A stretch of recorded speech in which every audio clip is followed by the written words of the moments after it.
Social മീഡിയയിൽ ഫോളോവേഴ്സിനെ കൂട്ടാനും ലൈക്കുകൾക്കും പബ്ലിസിറ്റിക്കുമൊക്കെ വേണ്ടി എന്തു വൃത്തികേടും കാട്ടുന്ന ഒരു തലമുറയുണ്ട് ഇവിടെ.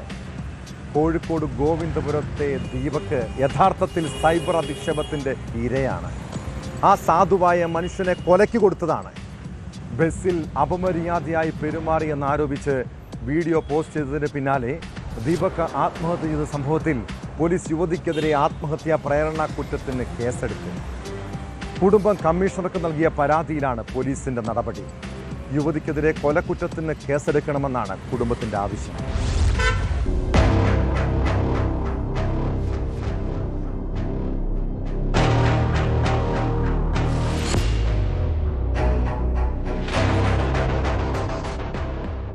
സമൂഹമാധ്യമത്തിൽ റീച്ച് വർദ്ധിപ്പിക്കുന്നതിനായി ദീപകിനെ യുവതി മനഃപൂർവ്വം അപകീർത്തിപ്പെടുത്തുകയായിരുന്നുവെന്നാണ് കുടുംബം ആരോപിക്കുന്നത്. ഇക്കാര്യം ചൂണ്ടിക്കാട്ടി കുടുംബം സിറ്റി പോലീസ് കമ്മീഷണർക്ക് പരാതി നൽകി. രാവിലെ തന്നെ അമ്മനോട് ഞാൻ കാര്യങ്ങളൊക്കെ ചോദിച്ചു ദീപകിന്റെ.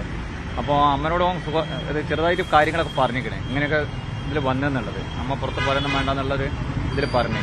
അപ്പോൾ അത് പരിഹരിക്കാന്നുള്ളൊരു കാര്യമാണ് അമ്മയും പറഞ്ഞത്. അപ്പോൾ അതൊന്നും ആരതും കേൾക്കാതെയാണ് ആൾ ചെയ്തത്. അത് ഇവിടെ ഒരൊറ്റ കാരണം കൊണ്ടാണ്. ഇപ്പോൾ കമ്മീഷണർ പറഞ്ഞ് വേണ്ട എല്ലാ നടപടിയും എടുക്കാൻ സ്വീകരിക്കാന്നുള്ളത് പറഞ്ഞു.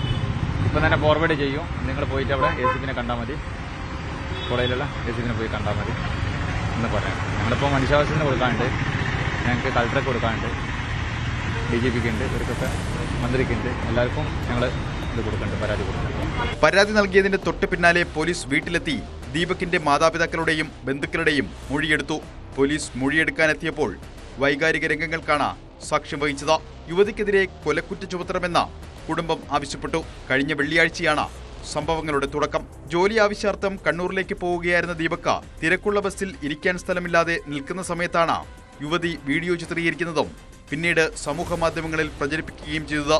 ബസ്സിൽ വെച്ച് ശരീരത്തിൽ സ്പർശിച്ചുവെന്നായിരുന്നു സമൂഹമാധ്യമത്തിൽ യുവതിയുടെ ആരോപണം. യുവതി പുറത്തുവിട്ട വീഡിയോ ചുരുങ്ങിയ സമയത്തിനുള്ളിൽ 20 ലക്ഷത്തിലധികം ആളുകൾ കണ്ടിരുന്നു.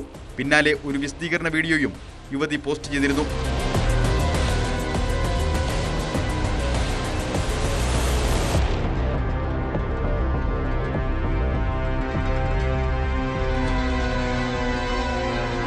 ദീപകിന്റെ മരണത്തിന് പിന്നാലെ ആരോപണം ഉന്നയിച്ച യുവതിയുടെ ഇൻസ്റ്റഗ്രാം അക്കൗണ്ട് ഇപ്പോൾ അപ്രത്യക്ഷമായിട്ടുണ്ട്.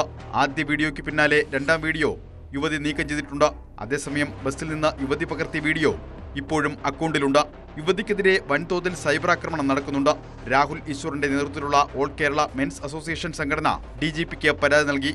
മനുഷ്യാവകാശ കമ്മീഷനും സംഭവത്തിൽ വിശദമായ അന്വേഷണത്തിന് ഉത്തരവിട്ടു.